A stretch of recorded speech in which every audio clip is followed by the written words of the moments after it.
Bonjour, bienvenue sur l'art du fait maison. Aujourd'hui, la première vidéo de l'année. Nous sommes le 11 janvier 2025. On profite pour vous souhaiter une bonne année à tout le monde. On a eu nos enfants durant la période des fêtes. On a pu faire profiter d'eux, bien évidemment. On a fait beaucoup de travaux. Et puis, il y a certaines choses qui ne peuvent pas attendre nouveau. Il faut remettre en route la taille des arbres. Alors, je me suis déjà occupé de passablement de taille. Et c'est clair que c'est une période qui n'est pas nécessairement idéale, janvier, pour commencer tous les genres de taille. Mais quand on a beaucoup d'arbres, il faut bien commencer à quelque part. Il faut essayer d'aller pas par pas. Et aujourd'hui, je voulais m'occuper de la taille de ce figuier que nous avions effectué il y a 2 ans. On n'a pas fait de vidéo là-dessus. Il en faisait partie, en fait, un tout petit peu dans la vidéo. Mais on l'avait vraiment nettoyé. Il était extrêmement grand. Et puis, depuis 2 ans, je suis repassé manger les figues, mais je ne suis pas repassé m'occuper de la taille de ce figuier par manque de temps. Et on voit qu'en 2 années, on voit que certaines branches, comme par exemple celle-ci, elle a pris par exemple presque 2,50 m. Et que voilà, il est nouveau complètement géant. Les figues sont hors de portée de ramasser, même avec des grandes perches, on n'arrive plus à les ramasser si hautes. Et puis, on va voir un peu comment s'occuper de cette taille. Donc, qu'est-ce qu'on pourrait faire avec ce figuier? Je profite directement de la question qu'est-ce qu'on pourrait faire de ce figuier? Eh bien, des fois, moi-même, quand j'arrive devant les arbres, je me pose la question, mais qu'est-ce que je vais pouvoir faire avec ce figuier? Qu'est-ce qu'il aimerait que je fasse? Qu'est-ce que j'aimerais obtenir le plus possible?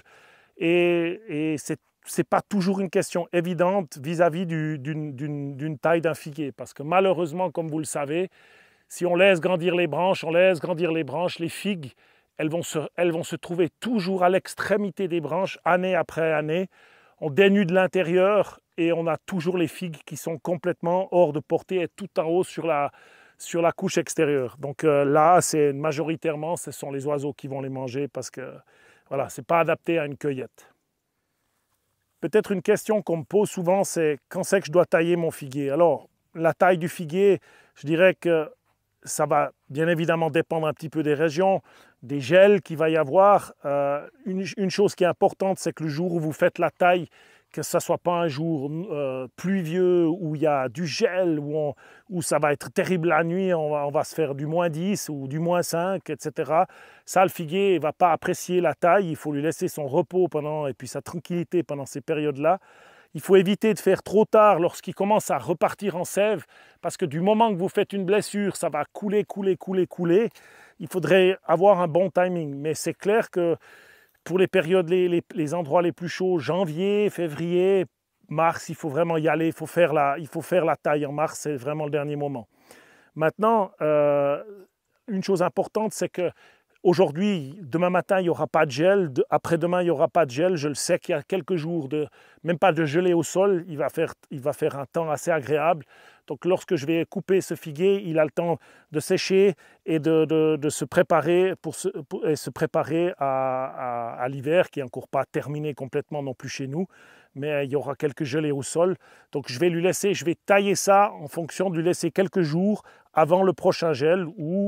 Donc c'est la seule chose que moi je fais attention, c'est vraiment pas de faire ça où il va y avoir droit derrière une nuit très froide. Donc il y a 2 ans, il avait déjà des parties sèches dans les extrémités des branches.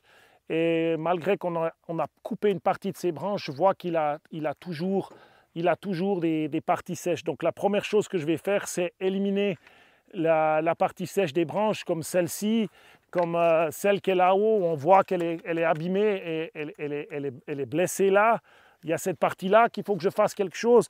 Donc en éliminant déjà toutes les branches sèches et puis les charpentières ou les bouts de charpentière qui sont malades, je vais déjà réduire et puis je pourrai réfléchir dans un second temps à la taille que je vais faire.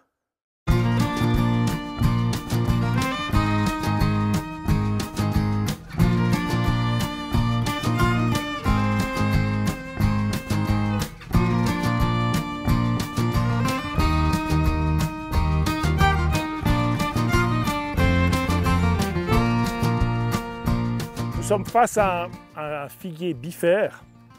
Ça veut dire qu'il va faire une première génération de figues sur la pousse de l'année passée. Donc ici, ça serait uniquement de là à de là, puisque ça, c'est déjà une pousse qui a 2 ans.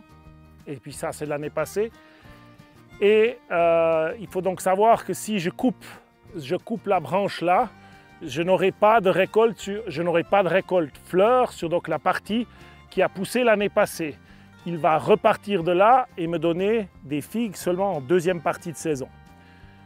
Malheureusement, on va devoir, la plupart des branches, je vais devoir les couper et les rabattre pour qu'ils repartent cette année à la base. Donc on n'aura pratiquement pas de récolte de figues fleurs, donc les premières. On n'aura que des récoltes de deuxième génération. Mais avant de s'occuper de cette taille, je vais d'abord faire un tour de toutes ces grandes charpentières et couper ce qui est malingre, ce qui en fait pousse comme ça dessous à la verticale par le dessous, ou ce qui part dessous et qui remonte. Ce sont toutes des branches qu'on peut déjà éliminer, que c'est sûr que ça ne faut pas laisser sur l'arbre.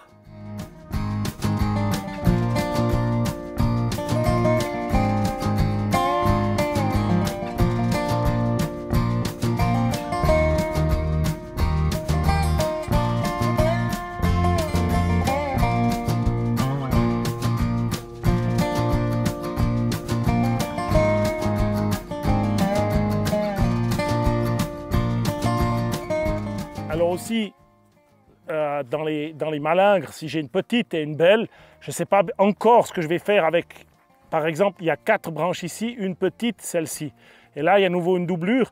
Pour l'instant, je sais que je ne veux pas garder la petite, et puis je ne vais pas garder celle qui monte à la verticale. Les 2 autres, pour l'instant, je n'ai pas décidé. Mais là, c'est clair, je coupe la petite et je coupe celle qui monte à la verticale.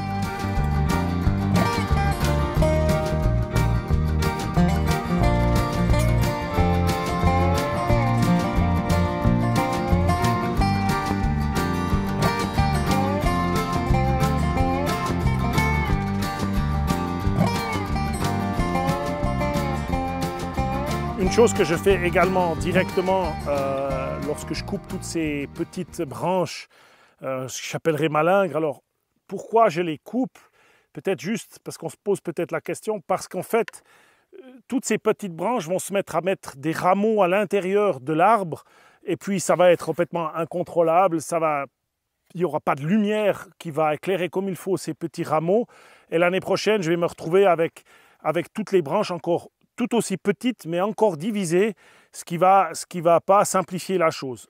Par contre, les grosses branches qu'on va laisser, telles que celle-ci, si elles n'ont pas toutes ces petites, elles auront bien évidemment un peu plus de force, un peu plus de sève qui va monter pour faire des fruits plus gros. Parce que le but, c'est pas d'avoir une énorme quantité de figues, c'est d'avoir beaucoup de figues, mais surtout d'avoir laisser la capacité à l'arbre de nourrir bien toutes les figues qu'il va porter.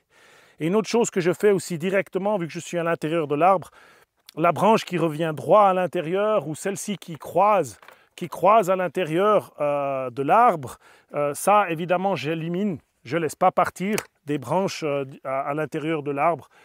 Je vais laisser des choses sur l'arbre, mais pas comme ça qui croisent à l'intérieur droit dans l'arbre.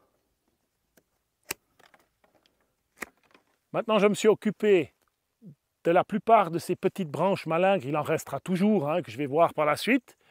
Le figuier a déjà l'air beaucoup plus aéré. J'ai enlevé ce qui croisait à l'intérieur, il y a encore, mais j'ai enlevé la plupart qui me sautaient aux yeux et ça a aéré le figuier. Maintenant, on va se poser plusieurs questions. La première question, c'est est-ce que je veux vraiment redescendre cet arbre? Il est beau, comme ça, il se plaît, c'est ce qu'il veut faire. Le figuier veut toujours aller à la verticale. Alors, on pourrait pratiquement arrêter la coupe là, considérer qu'il va continuer de grandir. Alors, on voit bien qu'une année beaucoup, après mois, il va chaque fois moins grandir. Par contre, si on arrête la taille à ce niveau-là, ce qu'il faudrait encore, c'est limiter quelques branches qui sont encore mal mises par rapport à la majorité de toutes celles qu'on voudrait garder pour garder la structure qu'il a là. L'exemple concret, si on voulait maintenir cet arbre un peu comme il est là, on voit bien que par exemple ici, c'est un peu le foutoir. On pourrait conserver celle-ci croise celle-ci. Donc de toute manière, il faudrait enlever cette branche, faire de l'espace là. Après, la même chose là, on a des fourches et puis les deux, elles descendent. Ce qui n'est jamais très bon sur un figuier, je l'ai déjà dit, ces branches qui descendent et qui remontent comme ça. Donc à la limite, dans un premier temps, on va enlever la plus petite des deux. On va enlever la plus petite des deux. Voilà, on garde ça.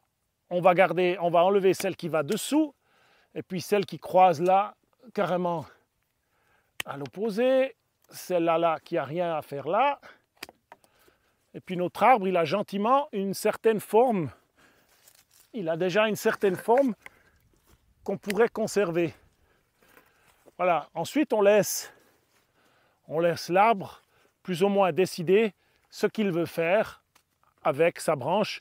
On pourrait arrêter la taille là, c'est aéré, ça va continuer à grandir et à faire des figues. Il est évident, donc on parle toujours de cette portion d'arbre que je viens de faire, que la branche qui est là ne va pas porter de figues l'année prochaine.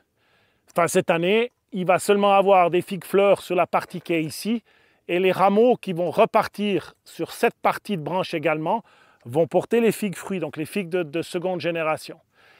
Donc il faut savoir que cette année, on aura peut-être une croissance de 20 ou 30 cm de ces rameaux, et puis ça va s'arrêter là, ils vont se diviser, et ça va continuer comme ça. L'arbre va arrêter de grandir aussi vite que ça, mais il va mettre plus de rameaux, mais chaque rameau contiendra moins de distance, donc moins de figues. Mais comme les rameaux se multiplient, il y a toujours le même nombre de figues. Mais il faut savoir que l'intérieur de l'arbre va complètement se nudifier. Il n'y aura plus de figues à l'intérieur du figuier. On pourrait maintenant arrêter la taille ici. Pour moi, il me plaît. Alors évidemment, il me plaît dans sa forme comme il est. Moi, je n'aime pas ramasser les figues à 4 mètres de haut. Mais cet arbre, il est tellement beau, on pourrait le laisser comme ça. On pourrait encore imaginer remplacer un jour cette branche par celle-ci ou ces deux-là. Mais pour l'instant, on ne va pas la toucher parce que c'est clair, elles reviennent en bas. Comme ça, ce n'est pas ce qu'il y a de plus adéquat pour l'arbre. Maintenant, ceci dit, ok, on peut le laisser comme ça. J'ai beaucoup de questions de gens qui se retrouvent avec un énorme figuier dans leur jardin qui prend énormément de place. J'ai déjà fait une vidéo où on a fait des tailles correctives majeures sur ces arbres. Celui-ci en a été un sujet il y a 2 ans en arrière où on a coupé dans la longueur, on a coupé dans la hauteur, il allait beaucoup plus haut. Si vous vous trouvez sur un sujet qui ressemble à ça et vous avez envie de rabattre les branches, en sachant que vous allez supprimer toute la récolte de figues fleurs parce qu'on va devoir rabattre ces branches, j'ai dit pratiquement parce qu'éventuellement vous laisserez quelques petites branches qui, elles, donneront des figues fleurs. Et au moment où on va rabattre ça, qu'est-ce qui va se passer? On va se retrouver avec les branches coupées à peu près 2 yeux, toutes rabattues. Et le figuier, il va redonner des branches et repartir à la base de ces branches que vous aurez coupées. Donc je couperai ici, ça va partir et ça va repartir en branches neuves qui ressembleront à l'hiver prochain, à l'hiver prochain, à celle qui est là. Comme je l'ai dit, ce figuier il est quand même assez loin de chez nous. Ce qu'on va faire, c'est que je vais vous montrer par un exemple ce que vous pourriez faire si vous voudriez rabattre cet arbre qui a des grandes branches. On va le faire sur cette branche, puisque l'idée, c'est quand même un jour, éventuellement, on verra encore, mais éventuellement de se départager de cette branche au profit de celle-ci, de celle-ci et de celle-là. Donc on va faire cet exemple et puis on reviendra voir dans la saison, je pense par un short, juste une vidéo, on verra au mois de juin, juillet, voir quel est l'aspect de cette branche par rapport aux autres.